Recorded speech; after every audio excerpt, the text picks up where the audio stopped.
Makadi zvenyu vadiwa vatariri nevateereri, ndini wenyu mufadzanzeve. Ndauya nhasi nedetembo rangu rinonzi ndisu hedu uyo tande takananga kunhivi. Nhivi inzvimbo yekuti rukova parunenge ruchifamba rinenge richidya mumahombekombe, asi rine pakaomarara parinosiya robva ratenderedza posara pakaita kakugonya. Muchirungu vanoiti miyanda. Ndichatanga detembo rangu monzwawo kunaka kwakaita nhivi. Ndisu hedu uyo tande takananga kunhivi kunonzwa parere mwoyo. Chero ndikazogara zvangu handifunge kune imwe nzvimbo inonyaradza nhova yabvunzwa mutupo nezuva.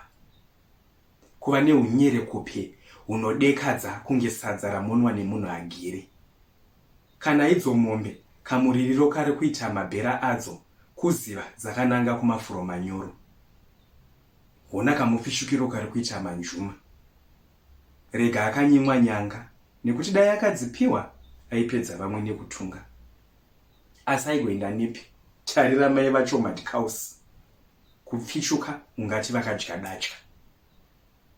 Kana nhasi mbezo ndatakura, ndinoda tizosvuura makavi tokaka mapango muchadenga mumuti. Ndoda tifefeterwe nemhepo tisazorumwa netushingi-shingi kana takagara pasi. Mazvita.